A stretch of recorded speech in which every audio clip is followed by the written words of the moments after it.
इस साधक संजीवनी गीता सत्संग के डे 34 में प्रवेश कर रहे हैं। आज श्रावण मास की चतुर्थी है। हम सब मिलकर के आज द्वितीय अध्याय के 54, 55 और शायद 56 श्लोक तक हम आज विवेचन सत्संग करने का प्रयास करेंगे। आइए 3 बार ओम का उच्चारण करते हुए भगवान को नमन करते हुए आगे बढ़ते हैं। गहरी लंबी श्वास भरें और छोड़ें। ओ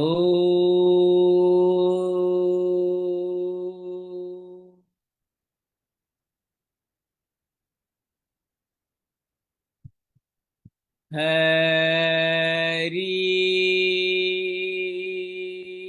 ओम। ओम नमः शिवाय। भगवत नाम से शरीर मन चेतना को पावन करते हुए आगे बढ़ते हैं। नमो भगवते वासुदेवाय। नमो भगवते वासुदेवाय। नमो भगवते वासुदेवाय। नमो भगवते वासुदेवाय। नमो भगवते वासुदेवाय। नमो भगवते वासुदेवाय। वसुदेव सुतं देवं कंस चाणूरमर्दनम देवकी परमानंदम कृष्ण वंदे जगद्गुरुं। श्री कृष्ण वंदे जगद्गुरुं। ओम शांति शांति शांति। आप सबका बहुत सारा स्वागत है, बहुत नमन है आपको। आइए हम सब मिलकर के आज का हमारा सुंदर नित्य स्तुति प्रार्थना जो परम गुरु स्वामी रामदास द्वारा हम सबको सहज प्रसाद स्वरूप वितरित की गई है, उसका गान करते हैं। गुरु को पहले नमन करते हैं। गुरुर् ब्रह्मा गुरुर्विष्णु गुरुर्देवो महेश्वरा गुरु साक्षात परम ब्रह्म तस्मै श्री गुरुवे नमः। आइए इस गुरु वंदना को आगे बढ़ के वर्णन करते हैं। सबसे पहले गणेश जी को नमन करते हैं, राम जी को नमन करते हैं। ओम श्री परमात्मने नमः। गजानन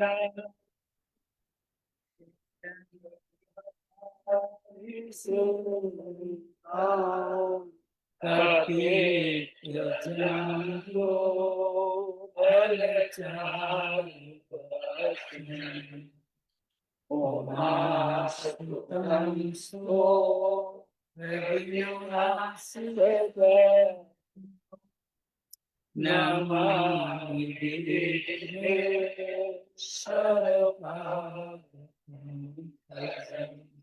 पावन्य दोष पहते प्रेच्छामि त्वां समुपचेता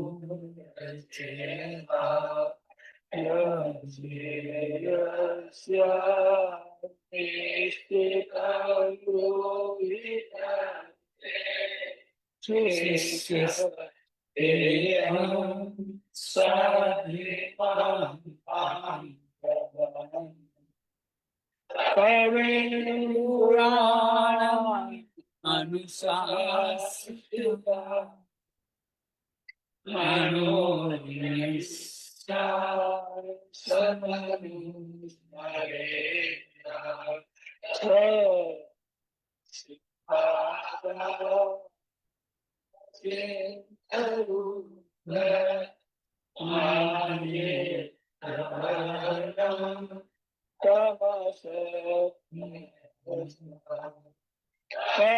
पश्यामि देवांस्त्वदेव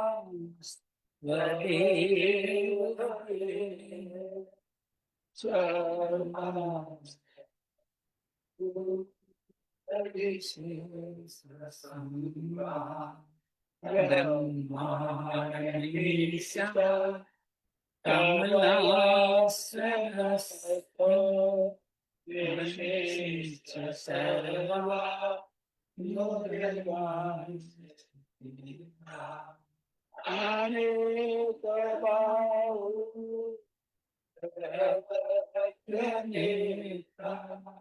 पश्यामि पश्यामि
ये अद्भुत है साधक संजीवनी जो भगवत कृपा से, गुरु कृपा से हम सबको मिली है।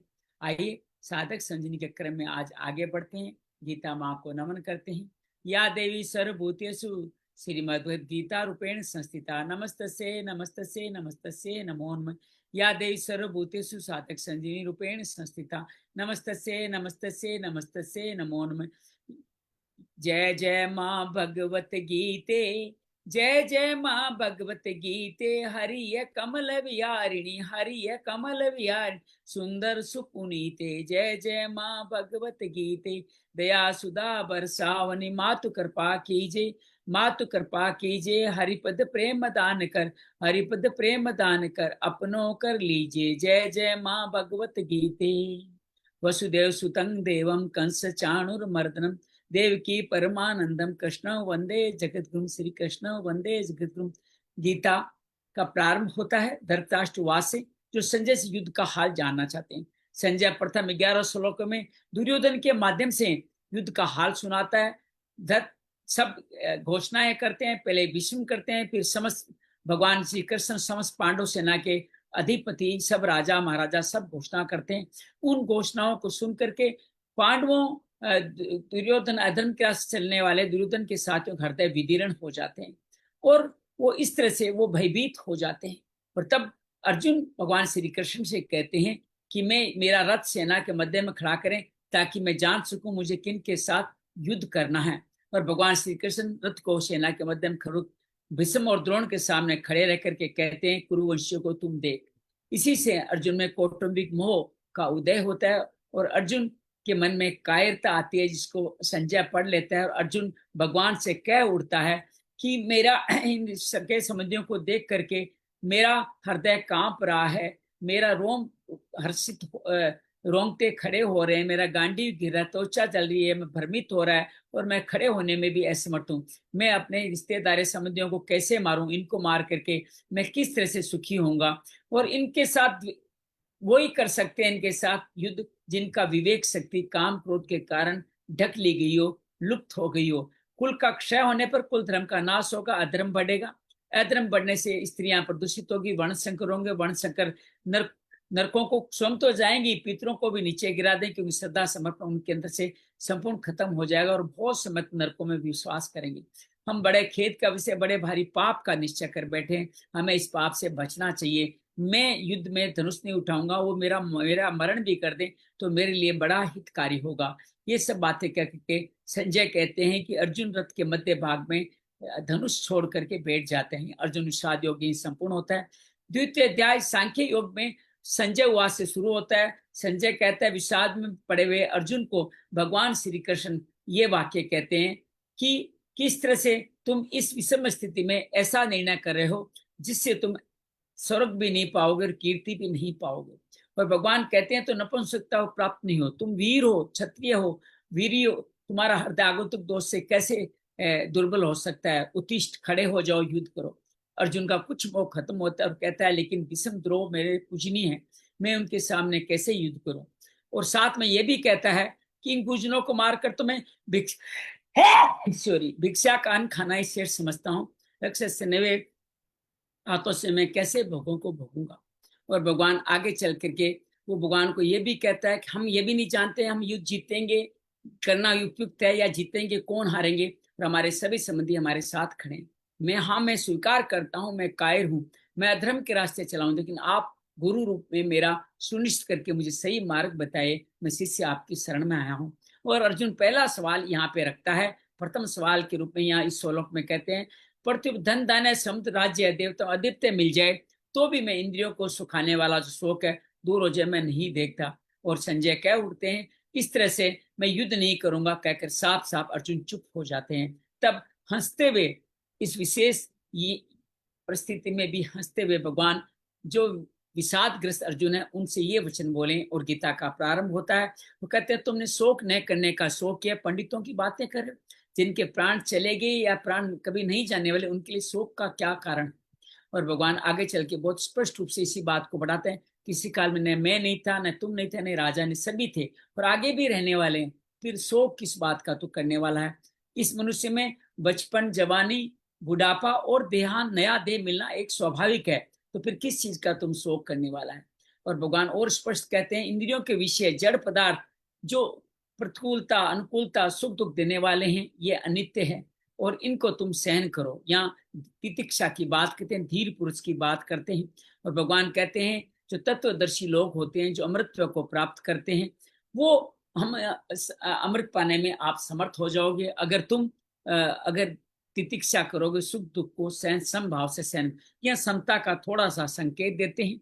और आगे चल के भगवान तत्वदर्शियों की भी बात करते हैं, उन सब ने इस सत असत को समझ लिया है, जान लिया है। और फिर भगवान यहाँ पे देह और देह का बार बार वर्णन कहते कहते अविनाशी उसको जान से संपूर्ण संसार व्याप्त है, तो जो अविनाशी है वो कैसे मर सकते हैं। और भगवान ये भी कहते हैं अविनाशी जानने में आने वाले नित्य आने वाले इस शरीरी के ये देह अंत वाले कहे गए, इसलिए हे अर्जुन तुम युद्ध को, इस शरीरी के ये देह अंत वाले, ये शरीरी का ही देह है, लेकिन अंत वाला कहा गया है, लेकिन वो स्वयं अविनाशी है, इसलिए तुम क्यों न युद्ध करो। और भगवान आगे चल के कहते हैं सबने शरीर को जो मारने वाला जानता है और मरने वाला मानता है, दोनों ही इसको नहीं जानते। नहीं तो इसको मारा जा सकता है, मर सकता है। ये शरीर ही कभी जन्मता नहीं, मरता नहीं, उत्पन्न होने वाला विकार है, जन्म रहित और शाश्वत है, अनादि है, और शरीर के मारे जाने पर भी नहीं मरता। तो किसका तुम शोक कर रहे हो? जो इस शरीर को अविनाशी नित्य है, जन्म रहित अव्यय जानता है, वह किसको कैसे मारेगा, किसको कैसे मरवाएगा। पुराने कपड़ों को छोड़कर जैसे नए कपड़े हम धारण करते हैं, वैसे देही पुराने शरीर को छोड़ के नए शरीर को धारण करने लग जाता है। और भगवान साफ कहते हैं शरीर को कुछ कोई भी नहीं काट सकता, अग्नि जला नहीं सकती, जल इसको गीला नहीं कर सकता, वायु सुखा नहीं सकती। अर्थात यह है आपका अदाह्य, अक्लेद्य, अशोच्य। साथ में कहा नित्य, सर्वगत, अचल, स्थाणु, सनातन भी है। तो इसको किस तरह से तुम काट सकते हो? ये देही न प्रत्येक दिखता है, न चिंतन में आता है, निर्विकार है, इसको तुम्हें शोक नहीं करना चाहिए। इस देह को तुम नित्य पैदा कर नित्य मरने वाला जानो, तो भी शोक किस बात का? ये दोबारा पैदा तो होने ही जाने वाला, जन्म मरे उनका परिवर्तन ही तो सिर्फ मात्र है, तुम किसका शोक करो? जन्म से पहले सभी अप्रगट थे, जन्म के बाद भी अप्रगट होंगे, बीच में ही प्रगट है, इसमें शोक करने वाली क्या बात है? जो शरीर को आश्चर्य की तरह देखता है, वैसे ही सुनता है, वर्णन करता है, वो सुनकर के कोई ये नहीं जानता कि इसको कैसे जाना जाए, क्योंकि इसको जानना सिर्फ अपने जीवन के कर्म समता भाव से ही संभव है। भगवान समता का फिर संकेत देते हैं और कहते हैं सबके देह में देह नित्य अवैध है, किसी प्रकार के पाने के लिए तुम्हें शोक नहीं करना। एक एक बात को कई कई बार भगवान अपने शिष्य को यहाँ बार बार बताते हुए कह रहे हैं। अपने क्षत्रिय धर्म की बात करते हैं, कर्तव्य कर्म से विचलित नहीं होना चाहिए, क्योंकि तुम्हारे स्वधर्म में युद्ध करना ही सबसे कल्याणकारक भाव कहा गया है। भगवान कहते तुम्हारे लिए अपने आप युद्ध का खुला हुआ दरवाजा तुम्हारे सामने। क्षत्रिय बड़े सुखी भाग्यशाली जिनको युद्ध प्राप्त होता है।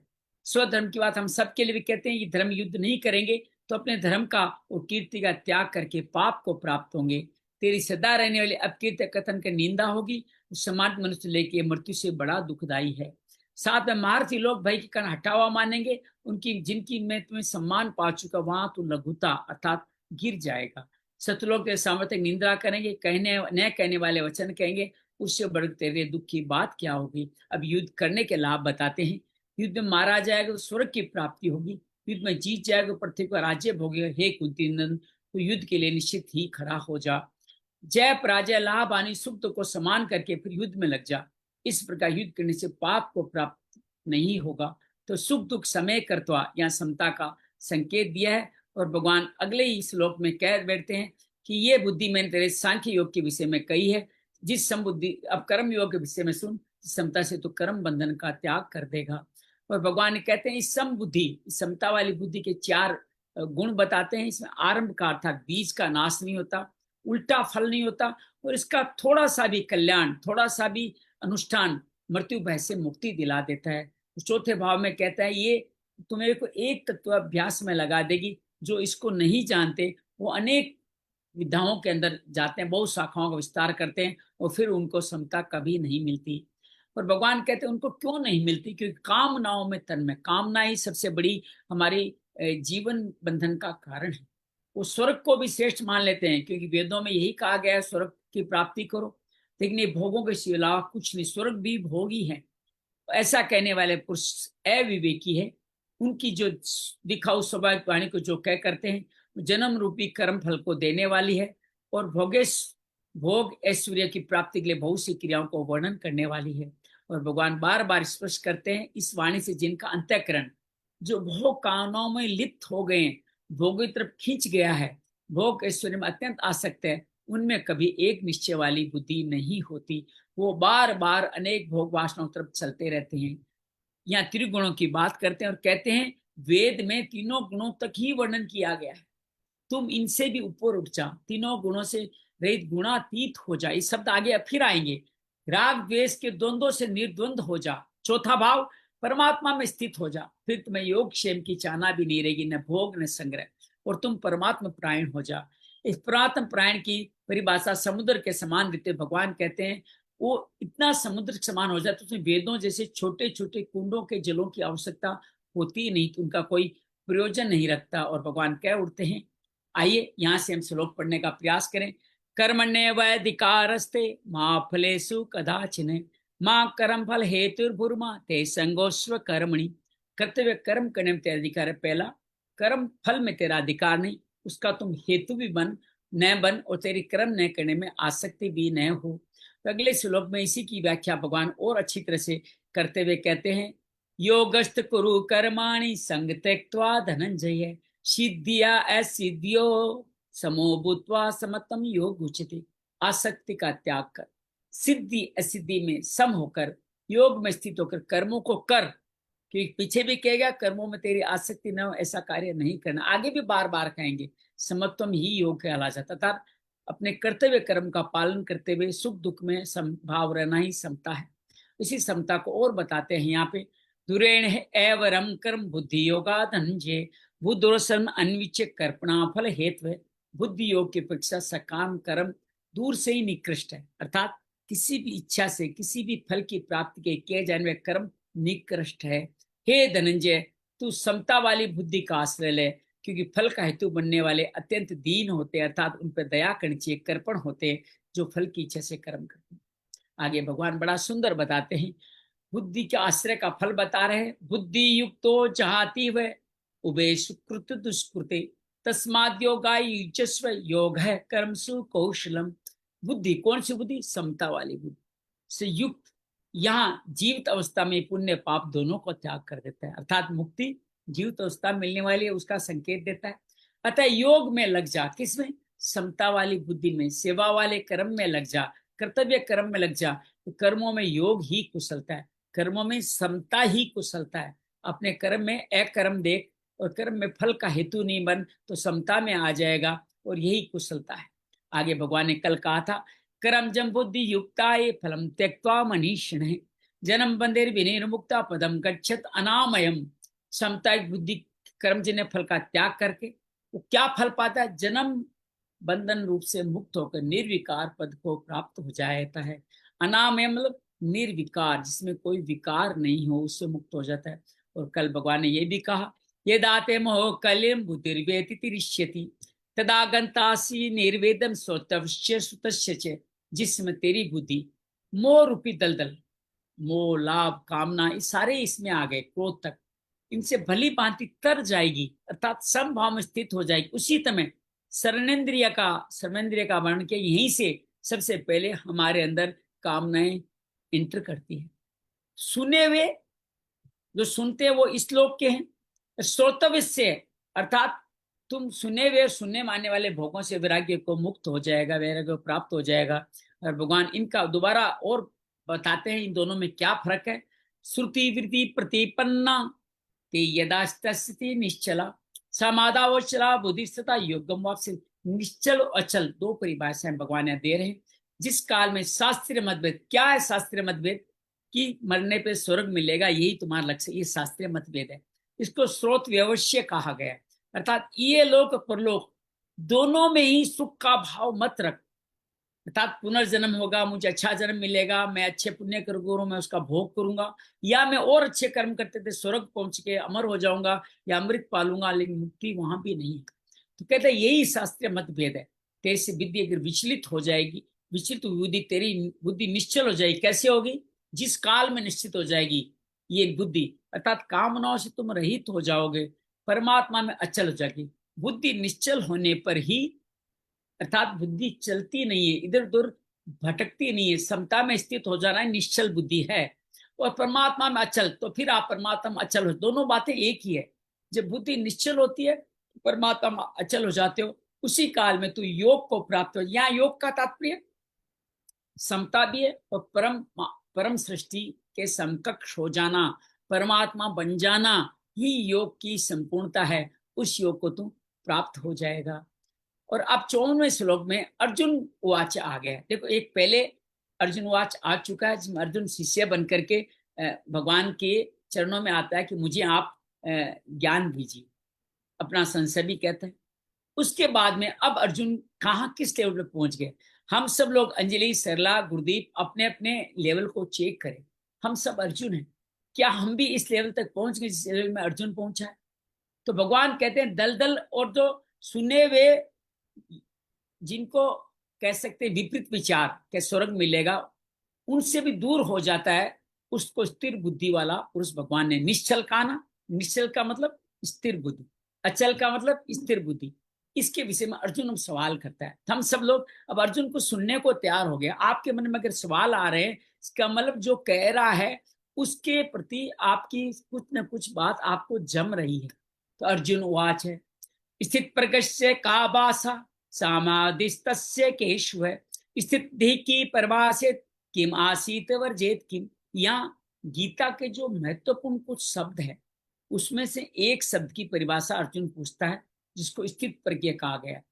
स्थित प्रज्ञ जो अभी भगवान बताएंगे निश्चय, अब उसके बारे में जानना चाहता है। देखिए, आपको अगर किसी ने कहा है कि यहाँ चले जाइए, ये ट्रेन अच्छी है, ये तीर्थ स्थल अच्छा है, या घूमने का ये स्थल है, तो आप पूछोगे ना कि ये भाई इसमें क्या क्या, आप कोई टीवी खरीदते हो, फ्रिज खरीदते, पूछते हो ना इसमें क्या क्या, इसमें विशेषताएं हैं, ये क्या क्या चीज कर सकता है। तो वही विशेषताएं अर्जुन पूछ रहा है कि मैं स्थित प्रज्ञ बन तो जाऊं, लेकिन मुझे ये तो पता चला स्थित प्रज्ञ में क्या है। तो कहता है, हे केशव, समाधिस्तस्य। अब यहाँ एक और परिभाषा दी है, समाधि को भी परमात्मा के समकक्ष बताया।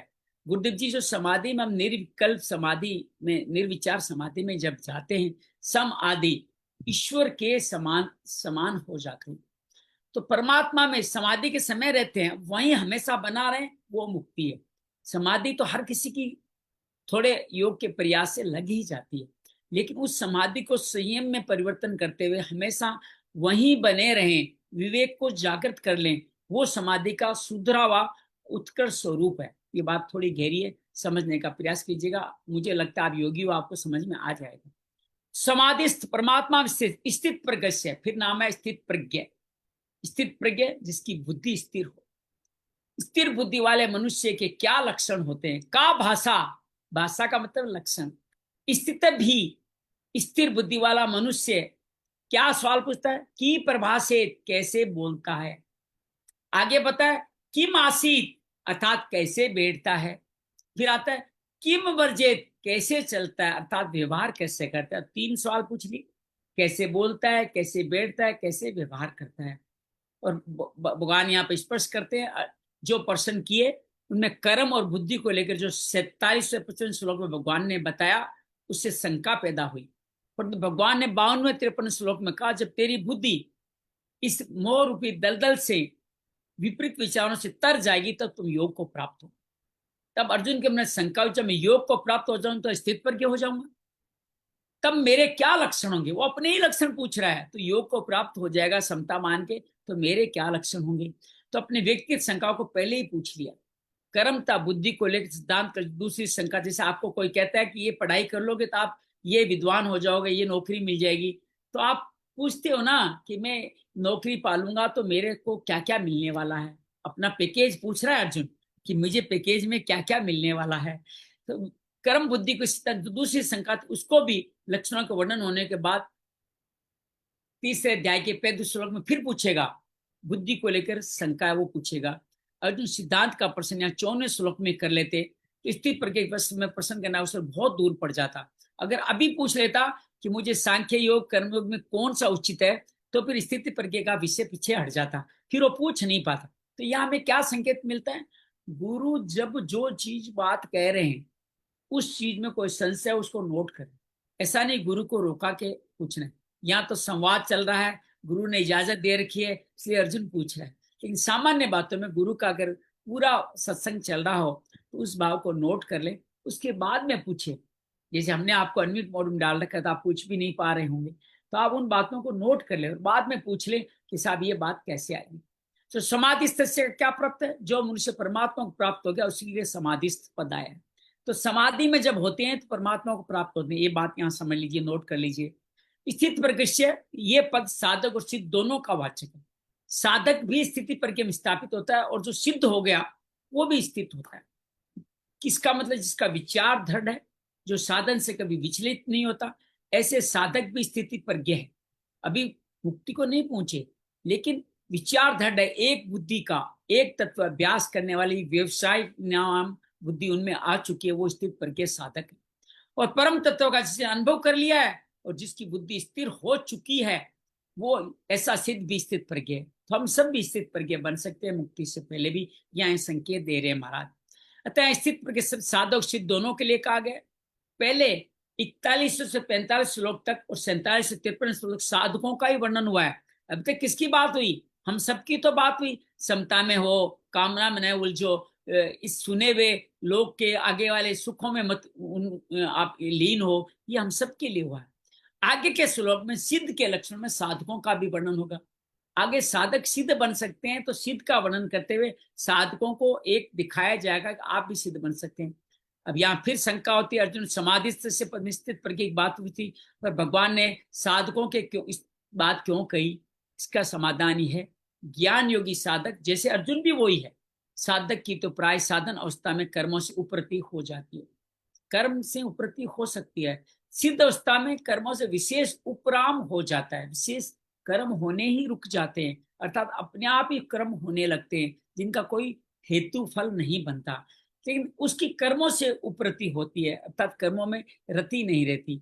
भक्ति योगी साधक की भी साधन अवस्था में जप, ध्यान, सत्संग, स्वाध्याय आदि भगवत से कर्म करने की रुचि होती है। ये सुनो, क्या करेगा? भक्त है, जप करेगा, ध्यान करेगा, सत्संग करेगा, स्वाध्याय करेगा, भगवत संबंधी कर्म करने की रुचि, इनकी बहुलता भी हो जाएगी।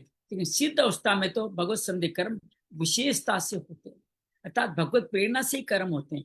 तो ज्ञान योगी और भक्ति योगी दोनों की साधन और सिद्ध अवस्था में अंतर आ जाता है, पर कर्म योगी साधन और सिद्ध अवस्था में कोई अंतर नहीं होता, अर्थात कर्म योगी साधक है और सिद्ध एक ही है। ज्ञान योगी में फर्क होता है, इसलिए भगवान कहते हैं ज्ञान योगी ने तुम कर्म योगी बन, आगे चल के इसको भक्ति योग भी कह देंगे।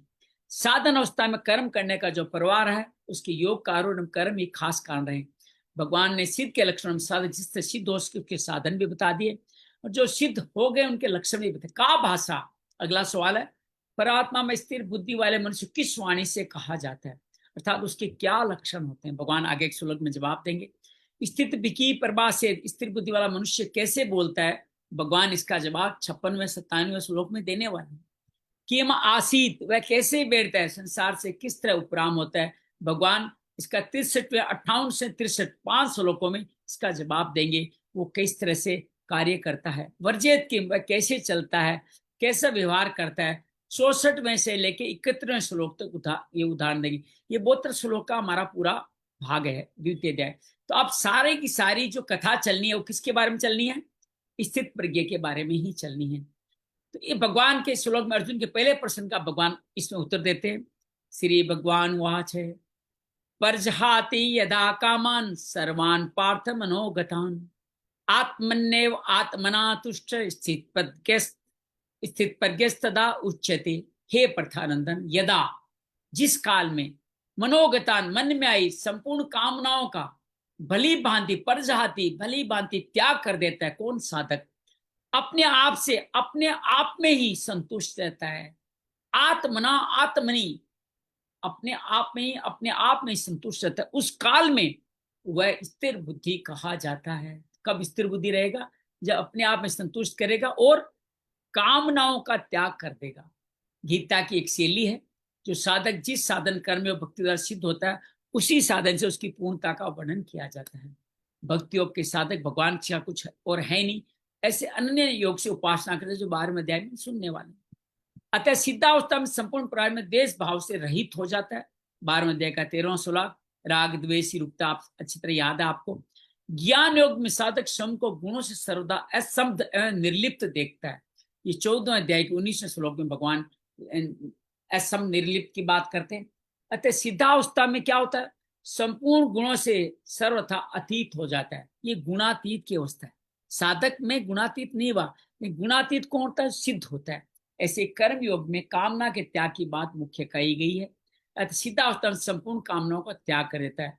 ये बात इस श्लोक में बताते हैं। परजाति यदा कामान सर्वान पार्थ मनोगता, कामना न तो स्वम में हो न मन में हो, कामना तो आने जाने वाली। तो स्वम, ये शरीर ही नित्य रहने वाला है, तो स्वम में कामना कैसे हो सकती है? मन एक करण है, उसमें भी कामना निरंतर नहीं रहती, पर तो उसमें आती है मनोगतान। मत में कामना कैसे आती है? परंतु शरीर इंद्रिया मन बुद्धि तादात्म्य होने के कारण मनुष्य से मन में वाली कामनाओं को अपने में मान लेता है। मन में आने वाली कामना को हम अपना क्यों मान लेते हैं? कल एक संत कह रहे थे, मन के 2 भाग है, एक सत्य एक असत्य। जैसे आपने कोई काम कर लिया, बाद में आपको अफसोस, अरे ये काम मैंने क्यों किया, अब कौन सा मन बोल रहा है? सत्य वाला। किसने करवा दिया काम से? जो शरीर से जुड़ा हुआ असत्य है वो। तो मन आपको कहीं भी ले जा सकता है, वो मन ही आपका कल्याण कर सकता है, वही मन आपको नीचे भी गिरा सकता है। तो मन शुद्ध होते आपके काम आता है, मन यही अशुद्ध है तो आपको कामनाओं में, इंद्रियों के विषयों में गिराता हुआ नीचे तक ले जाता है। और मन से आगे है बुद्धि। बुद्धि के भी दो स्वरूप है, एक सुमति एक कुमति। सुमति कुमति सब के उर रही। रामचरित मानस से भगवान ये कहते हैं कि सुमति और कुमति हम सब के अंदर रहती है। हम सब लोग इसमें सुमति का अगर पालन करें तो हमारी मुक्ति हो जाएगी। और कुमति, अगर मन के जो विषयों में उलझा मन है वो कुमति की तरफ ले जाएगा, अर्थात आपकी मति को गलत रास्तों में लेके जाएगा, फिर आप जीवन में और नीचे गिरते चले जाएंगे। तो ये दोनों मन और बुद्धि के इस तरह से आपके अलग अलग विभाग है, जिनको आप समझ लें तो बड़ा अच्छा काम आएगा। तो यहाँ कहते हैं इंद्रिया मन बुद्धि से तादात्म्य होने का मनुष्य मन में आने वाली कामनाओं को अपने में मान लेता है। मन का बुद्धि में कौन सी बुद्धि? वो कुमति वाली बुद्धि। तो कामनाओं को अपने में मान लेता है। जब साधक आगे बढ़ेगा तो सत्य का वाला मन आपको सुमति की तरफ ले जाएगा, तब आप कामनाओं की तरफ नहीं बढ़ेंगे। ये थोड़ा सा सार जो समझा मैं आपके साथ रखने का प्रयास किया। जहाती क्रिया के साथ प्र उपसर्ग उपजहाती क्यों, प्रजहाती क्यों कहा गया? साधक कामनाओं का सर्वथा त्याग कर देता है, किसी भी कामना कोई अंश किंचन मात्र नहीं रहता। सुमति और सतबुद्धि, सतमन, अपने स्वरूप का कभी त्याग नहीं होता। जिससे अपना कुछ भी संबंध नहीं है उसका भी त्याग नहीं होता। हमारा उससे कोई संबंध नहीं है, शरीर से संबंध, उसका भी त्याग नहीं होता। त्याग उसी का होता है जो अपना नहीं है पर उसको अपना मान लिया है। ये शरीर अपना नहीं है, हमने इसको अपना मान लिया है, इसी को ही आप त्याग कर सकते हो। ऐसे कामना अपने में नहीं है पर उसको अपने में मान लिया है, इस मान्यता का त्याग करना ही यहाँ परजहाती पद से कहा गया है। और भगवान ये साफ कहते हैं, कामान शब्द बहुवचन होने से सर्वान पद उसी के अंतर्गत आता है। फिर भी सर्वान पद देने का तात्पर्य कोई भी कामना न रहे और किसी भी कामना का कोई भी अंश बाकी नहीं रहे। पूरा दूसरा अध्याय से तीसरे अध्याय तक, चौथे अध्याय तक इसी कामना की बात की। कामना मतलब इच्छा, इन पंचेंद्रियों से कुछ भोगने की इच्छा, शुभ अशुभ कोई भी कर्म करने की इच्छा कामना ही कही जाएगी। आत्मनेवात्मनातुष्ट है, जिस काल में संपूर्ण कामनाओं का त्याग हो जाता है, अपने आप में संतुष्ट रहता है, अपने आप सहज स्वाभाविक संतोष होता है। संतोष भी दो तरह का होता है, एक संतोष गुण का है, एक संतोष स्वरूप का है।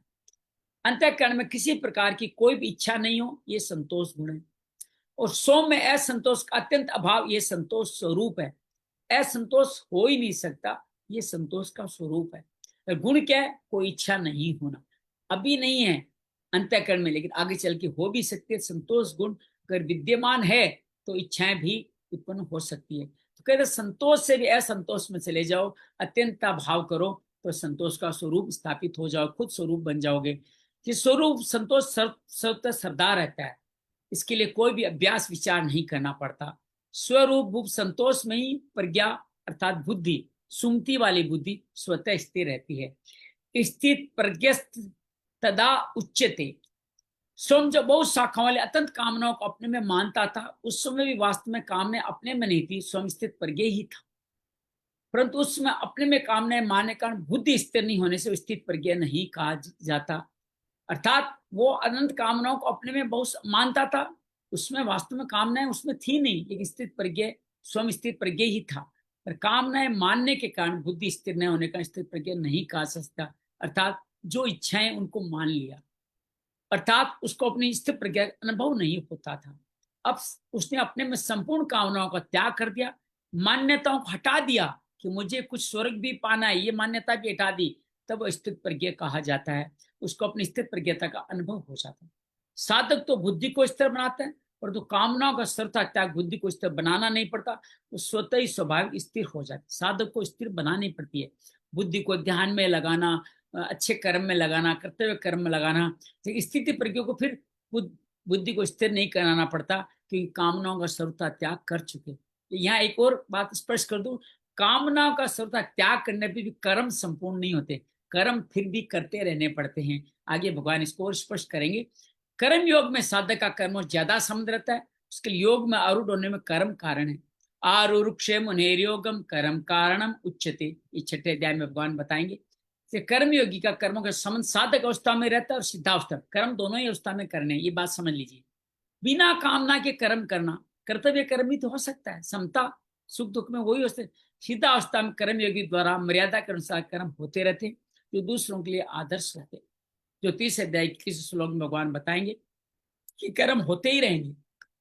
इसी भगवान को चौथे अध्याय में भगवान बताएंगे कर्म में भी कर्म करते हुए निर्लिप्त रहता है, और निर्लिप्त रहते हुए कर्म करता है। तो यहाँ क्या कहा, कर्मण्य अकर्म ये पश्चेद कर्मणि च कर्म ये, अर्थात कर्म में अक्रम, अक्रम में कर्म देखना। भगवान 53 श्लोक में योग की प्राप्ति बुद्धि की दो बातें कही थी। क्या कही थी, एक तो संसार से हटने बुद्धि निश्चल हो, और परमात्मा लगने में बुद्धि अचल हो। अर्थात निश्चल कहकर संसार का त्याग बताया, और अचल कहकर परमात्मा में स्थिति बताई। इन्हीं दो बातों को यदा और तदा कहा गया है। जब साधक कामनाओं से सर्वथा रहित है, अपने स्वरूप से संतुष्ट रहता है, वही स्थित प्रज्ञ कहा जाता है। तात्पर्य, जब तक कामना का अंश रहता है तब तक वह साधक कहलाता है, जब कामनाओं का सर्वथा अभाव हो जाता है तब वह सिद्ध कहलाता है। इन्हीं दो बातों को वर्णन भगवान ने इस अध्याय की समाप्ति तक किया है। जैसे यहाँ पर जाति यदा कामान सर्वम, पदों से संसार का त्याग बता, फिर आत्मनेवात्मना तुष्ट है, पदों परमात्मा में स्थित बताई। 56वें श्लोक के पहले भाग के 3 चरणों में संसार का त्याग, स्थित धीर मुनि रुच्यते, यह पद आएगा, पद से परमात्मा में स्थिति बताई। 97 98वें श्लोक में भी संसार का त्याग बताया, फिर तस्य प्रज्ञा प्रतिष्ठता, पदों से परमात्मा की स्थिति बताई। 59वें श्लोक के भाग में संसार का, ये आने वाले हैं, संसार का त्याग बताया, परम दृष्ट पद से परमात्मा में स्थिति बताई। 60वें श्लोक से 61वें श्लोक के पहले संसार का त्याग बताया, फिर युक्त आसित मत पर से परमात्मा की स्थिति बताई। 62 से 65 श्लोक के पहले संसार का त्याग बताया, फिर बुद्धि प्रियवतिष्ठते परमात्मा की स्थिति बताई। ऐसा ही 66वें 68 श्लोक में भी बताया, और उसके बाद 69 श्लोक में या निशा सर्वभूतान यशाम जागृति भूतानी, पदों से संसार का त्याग बताया और परमात्मा की स्थिति बताई। 70वें 71वें में भी यही करा, वहां शांति मध्य से परमात्मा की स्थिति है। कई तरह से परमात्मा की स्थिति यहाँ भगवान बता रहे हैं।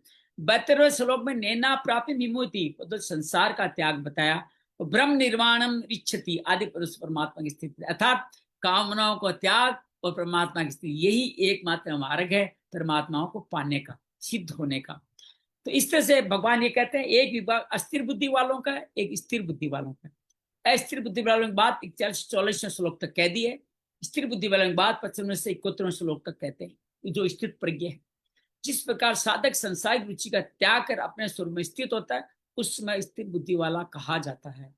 जिसका परमात्मा का उद्देश्य है तो उसकी बुद्धि एक निश्चय वाली रहती है, क्योंकि परमात्मा एक ही तो है। जिस संसार का उद्देश्य है तो बुद्धि असंख्य कामना वाली होती है, तो संसारिक वस्तुएं असंख्य।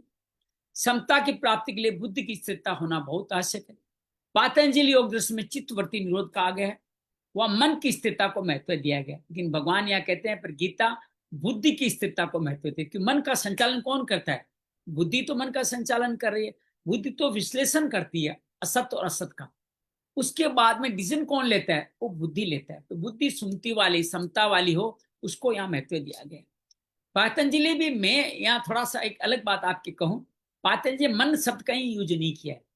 वहां क्या किया गुरुदेव जी, चित्तवृत्ति निरोध है, योगश चित्तवृत्ति निरोध है। चित्त अलग चीज है, मन अलग चीज है। ये हमारे यहाँ चतुष्ट बताया गया, मन बुद्धि चित्त अहंकार। तो वहां पातंजलि भी मन की बात नहीं करते। हाँ, बुद्धि से ऊपर आगे चित्त है, उसकी बात कर। चित्त क्या, स्टोरेज है, संचित कर्म, प्रारब्ध कर्म, संस्कार स्टोरेज है। वो कह रहे हैं संस्कारों का निर्मूल कर दो, एक एक संस्कार को खत्म कर दो, तो तुम मुक्त हो जाओगे। वो रास्ता एक ही है। या महाराज सिंह ने इसको मन को समझ लिया, लेकिन एक्चुअली ये चित्तवृत्ति निरोध कहा है पातंजलि। एक्चुअली मैं पातंजलि का अखंड प्रेमी हूं। मैं उनकी बात को एकदम सत्य, क्या परम सत्य निश्चल मानता हूं। तो मुझे गीता ही वो लगती है, गीता में वो लगती है। इसलिए मैं यहाँ ये स्पष्ट किया कि यहाँ वो मन की स्थिरता की बात नहीं करते, चित्त की वृत्तियों का निरोध, अर्थात संस्कारों का एक एक करके पर्दे हटाते जाओ, तो अंत में तुम अपने आप दिख जाओगे। यही पातंजलि योग दर्शन का सार है। तब स्वरूप को स्थापित हो जाओगे। तो मन की स्थिरता का उत्तम, बुद्धि की स्थिरता का ज्यादा महत्व है। मन की स्थिरता से लौकिक सिद्धियां प्राप्त होती है, और बुद्धि की स्थिरता से कल्याण प्राप्ति होती है। कर्म योग में बुद्धि की स्थिरता ही मुख्य। मन में स्थिरता होती है, कर्म योग करते हो कर्म कैसे करेगा, कारण कि मन स्थिर होने बाहरी क्रियाएं रुक जाती है। भगवान भी योग में स्थित होकर कर्म करने की आज्ञा देते हैं, योगस्थ कुरु कर्माणि।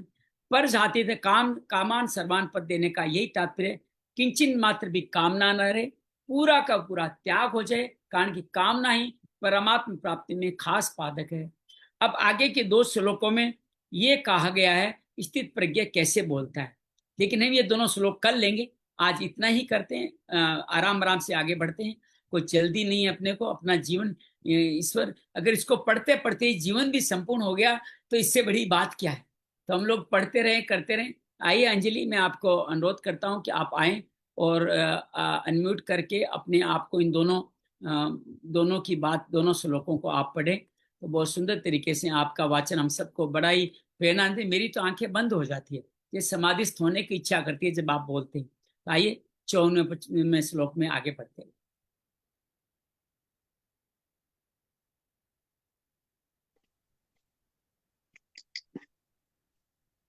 अर्जुन उवाच स्थितप्रज्ञस्य का भाषा समाधिस्थस्य केशव स्थितिद्धिः किं प्रभाषेत किमासीत व्रजेत किम्। श्रीभगवानुवाच प्रजहाति यदा कामान् सर्वान् पार्थमनोगतान् आत्मन्येवात्मना तुष्टः स्थितप्रज्ञस्तदोच्यते। जय श्री कृष्ण। बहुत सुंदर। तो क्या कहा है भगवान ने मैं में, क्या अर्जुन पूछते अभी, हैं, भगवान क्या जवाब देते हैं? हाँ, उनको भगवान ने काफी कुछ बातें समझाई स्थित प्रज्ञ होने के बारे में, बुद्धि को कैसे वो सब उन्होंने काफी चीजें समझाई। तो अर्जुन आगे उनसे प्रश्न पूछते हैं कि अर्जुन उनसे पूछते हैं कि हे केशव, समाधि में जो स्थित परमात्मा को प्राप्त हुआ स्थिर बुद्धि पुरुष जो होता है, जो समाधि में स्थित है और उसने समाधि में स्थित होकर के परमात्मा को प्राप्त कर लिया, तो ऐसे स्थिर बुद्धि पुरुष का क्या लक्षण होता है। तो का भाषा मीन्स उसका लक्षण क्या है, वह स्थिर बुद्धि पुरुष कैसे बोलता है। दूसरा प्रश्न है कि वो बोलता कैसे है, और तीसरा है कि वो बैठता कैसे है, चलता कैसे है। तो ये 4 प्रश्न अर्जुन ने भगवान से पूछे। भगवान इसके तो भगवान उनको उत्तर देते हैं कि हे अर्जुन, यदा तदा जिस काल में यह पुरुष मन में स्थित संपूर्ण कामनाओं को भली भांति त्याग देता है। आत्मना आत्मनि 2 शब्द उन्होंने यूज किए हैं कि आत्मा से आत्मा में ही संतुष्ट रहता है जो पुरुष, उस काल में वह स्थितज्ञ कहा जाता है। जय बहुत श्री कृष्ण। बहुत जय श्री कृष्ण। आइए गुरुदीप जी, आप पढ़ें 44 श्लोक को, सॉरी 54 को।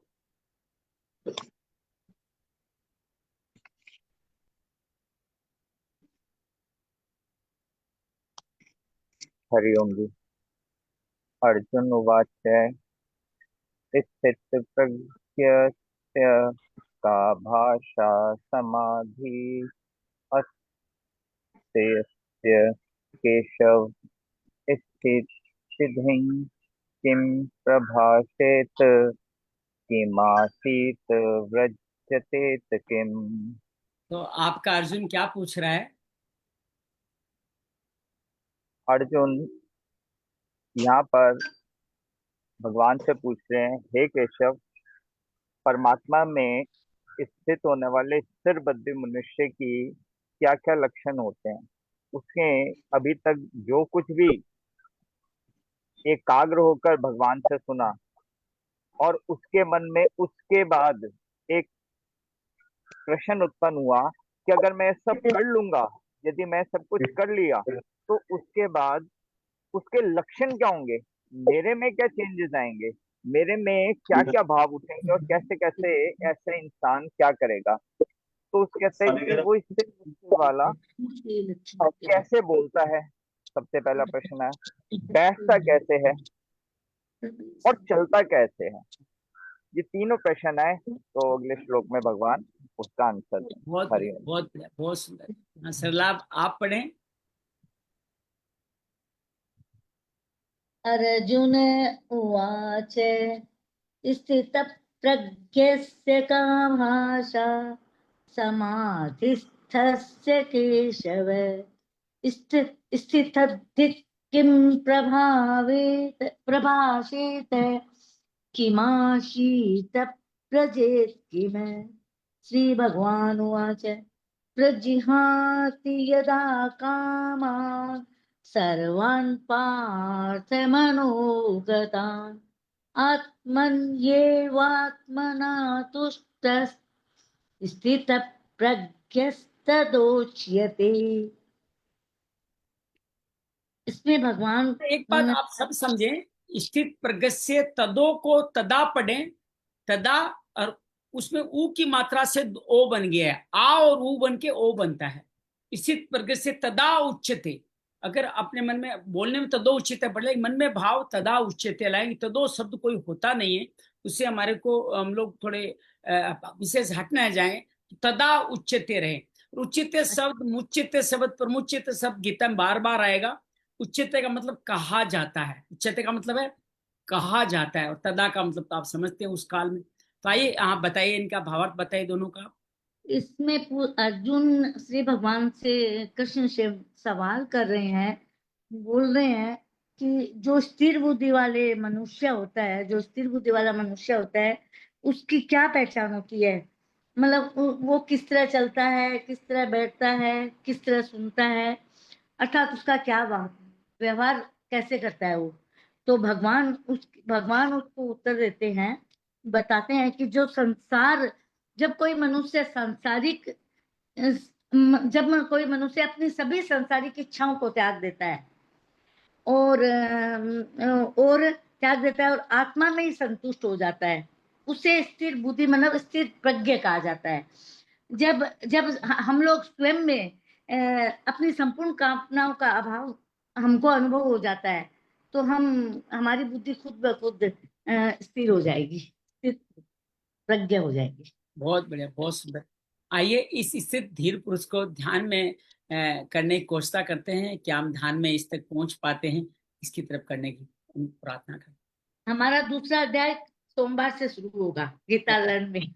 बहुत बढ़िया, बहुत। चलिए आराम से विराजित हो जाए, आंखें बंद कर ले, चेहरे पे सुंदर सी मुस्कान लें, गहरी लंबी श्वास लें और छोड़ें। पंच तत्वों से बना हुआ हमारा ये शरीर,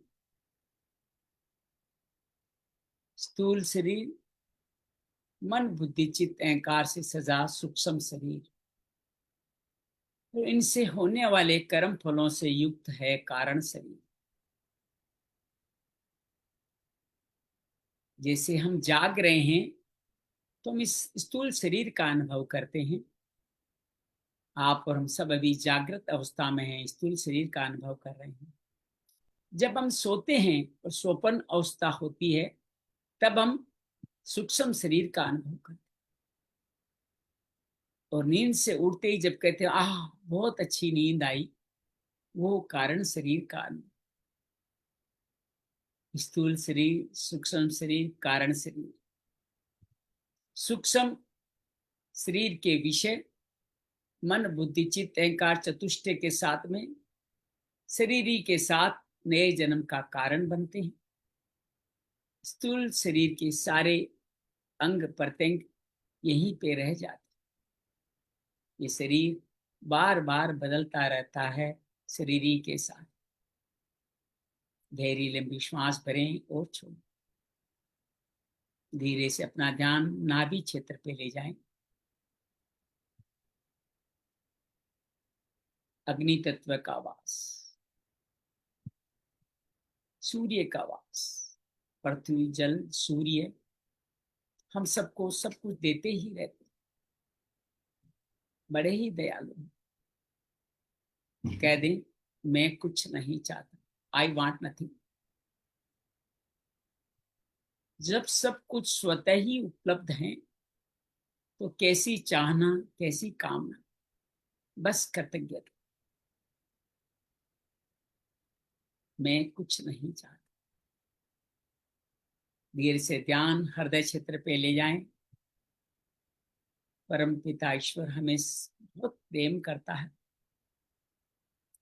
हमारे प्रारब्ध कर्म के अनुसार हमारे द्वारा रचे गए समस्त कर्म फलों अनुसार हमें आगे बढ़ाता ही रहता है।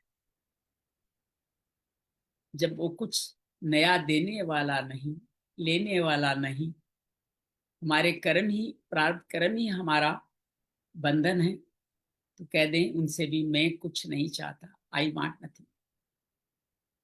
सुख दुख में समभाव स्थापित हो रहा है। धीरे से ध्यान अपने गले पे ले आए। न सुख में राग है, न दुख में द्वेष। सुख का भी सदुपयोग, दुख का की भी सदुपयोग।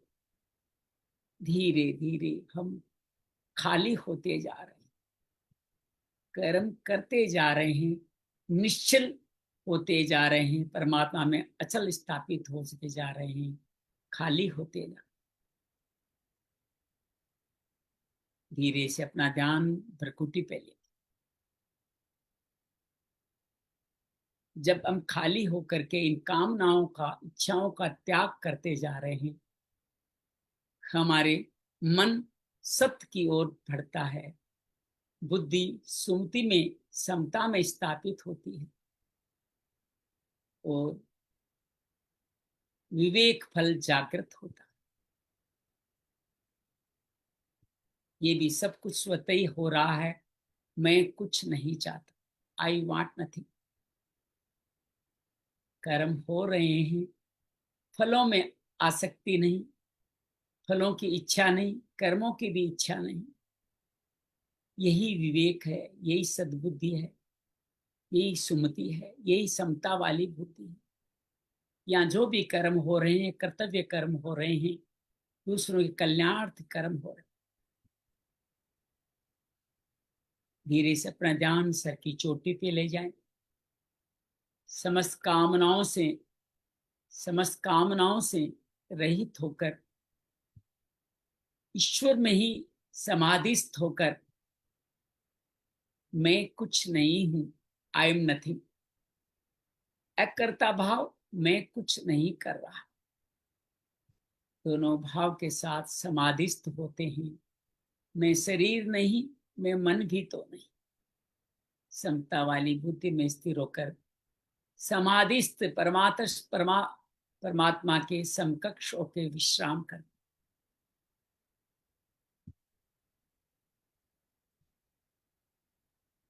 यहाँ बुद्धि स्थित प्रज्ञ जैसी हो गई है। सर की चोटी के थोड़ा यहाँ तक त्रिगुणों तक का वास है। सर की चोटी से थोड़ा और ऊपर ध्यान ले जाएं। अब हम गुणातीत अवस्था में आ गए। सत्व, रजस, तमस सभी माया के स्वरूप। किसी भी कार्य में तमस होता है, न रजस होता है, न सत्व भाव उठता है, अर्थात कर्म फलों का बनना, बंधन मुक्त हो गए। यही गुणातीत स्थित प्रज्ञ की भाषा है। स्थित प्रज्ञ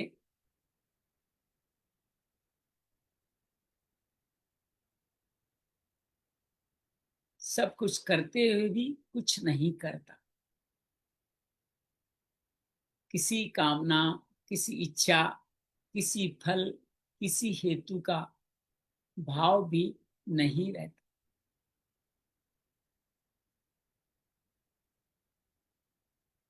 स्थित प्रज्ञ महापुरुषों को नमन करते हुए विश्राम कर।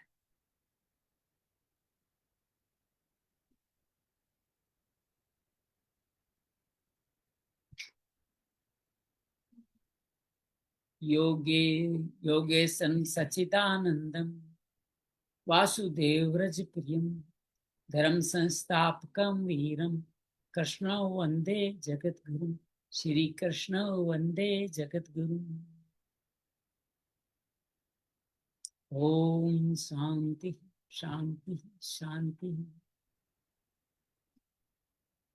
धीरे धीरे मुस्कुराते हुए अपनी आंखें खोल सकते हैं।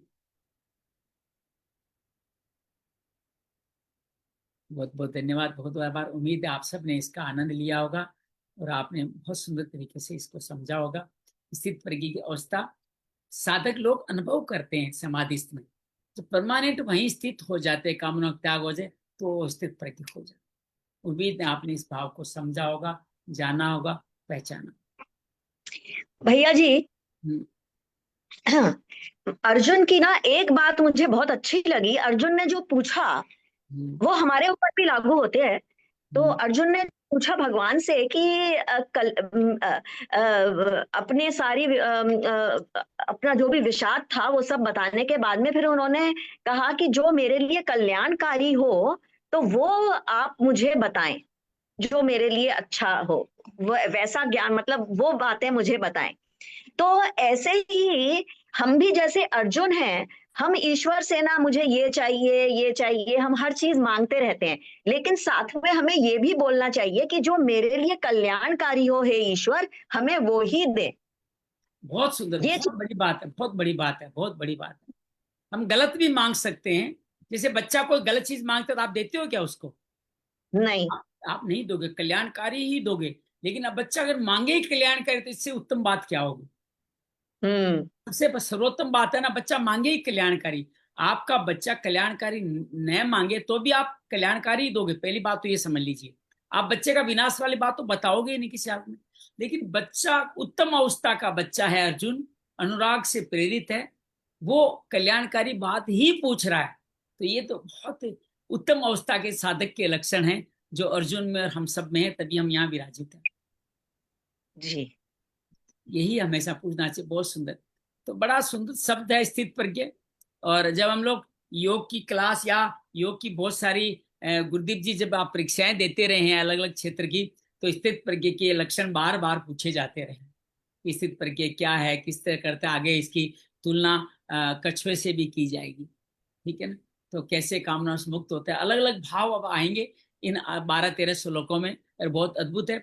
आज चतुर्थी लगभग मेरे ख्याल से हो गई है और हम सब लोगों के 7 दिन के समय में हमें इस सारे कार्यों को पूरा करना है। तो इनको हम पूरा करेंगे तो हम उस तरह से बहुत आगे बढ़ते चले जाएंगे। आज तृतीय है, वैसे तो आज तृतीय ही है, आज तृतीय है तो कोई खास बात नहीं है। 8 दिनों में अपना ये अध्याय पूरा करके आगे बढ़ जाएंगे। बहुत बहुत आभार आपका, मंगल हो। इसी तरह ये ज्ञान साधना का हो, कर्म साधना का हो, मुक्ति साधना का हो या सत्संग को, उसमें लगे रहे। एक और बात कह दूं, जो मेरे मन के भाव वो कह रहा हूं। स्थित प्रज्ञ के इन 97वें से लेके 72वें श्लोक तक 15 श्लोकों का जो नित्य लगन से पठन पाठन करता है, उसको स्थित प्रज्ञ महापुरुष के दर्शन जल्दी होते हैं। उसके आशीर्वाद से उसके अंदर भी वो भाव प्रबल होते हैं। ये भाव मेरा है, इसको आप अलग तरह से स्वीकार कीजिए। तो अलग अलग श्लोकों के अलग अलग महत्व, अलग अलग भाव है, उनको समझने का प्रयास करें तो बहुत अद्भुत काम है। बहुत बहुत धन्यवाद। मंगल हो, मंगल हो। सर एक एक बात करनी थी जी जी। कि मेरी ना क्लास होती है 9:30 बजे की, एक तो हम्म, उसको मैंने ऑल्टरनेट कर दिया, मंडे, वेडनेसडे और फ्राइडे को। तो मैं वो ये बताना चाह रहा था कि वो फिर मैं 9:30 पौने 10 के इट्स बीच ओके, में मैं देख पा जोड़ेगा। रहा हूँ, मैं देख पा रहा हूँ आप इसका। आ, वैसे तो हम दोबारा दोहराते ही हैं सब चीजों को, ये दोहराव बना रहा है, पता नहीं क्रम कब तक बना रहेगा मुझे नहीं पता। लेकिन दूसरे अध्याय तक पहला अध्याय भी दोहराएंगे, दूसरे अध्याय में आ जाएंगे, पहला एक लाइन में कर देंगे, फिर दूसरे अध्याय को पूरा एक बार फिर भावार्थ करेंगे। बार बार हम चाहते हैं कोई नया जुड़े उसको भी हो जाए। तो आपका तो आप जुड़े हुए हो, वीडियो तो आपके साथ शेयर भी होता है, उसको भी समय मिले तो चाहे आप कहीं जा रहे हो, कुछ साधना कर रहे हो, योग कर रहे हो, तो आप ऐसा कर सकते हैं कि आपको अगर पूरा लंबा योग करना है तो पहले वाला नित्य स्तुति सुन करके समाधिस्थ हो जाए, फिर बाकी के भाव सुन ले। या आपका समय कम है, कहीं चल रहे हो, ड्राइव कर रहे हो, कुछ और कर रहे हो, तो बाकी का जो लास्ट वाला जो 25-30 मिनट जिसमें हम लोग नए बात करते हैं, उसको आप सुन लिया गए तो आप वहीं पे आ जाएंगे, उसी लेवल पे आ जाएंगे। देखो, हर बोलने वाला, हर सत्संग करने वाला, हर गुरु चाहता है कि वो उसका क्या हो मतलब नहीं, लेकिन जो उनके साथ सुन रहे हैं उन सबका कल्याण हो, उनका कोई भी जी जी पक्ष जी। छूटे नहीं। तो ये भाव हमारा भी है कि आपका कोई पक्ष छूटे नहीं, आप उसके अंदर आगे लगे रहें। तो इसलिए आप इसको आगे बढ़ते रहें तो अच्छा लगे, और मुझे लगता है आप बढ़ भी पा रहे हैं, ये बहुत उत्तम बात है। ठीक है। बहुत बहुत धन्यवाद, बहुत बहुत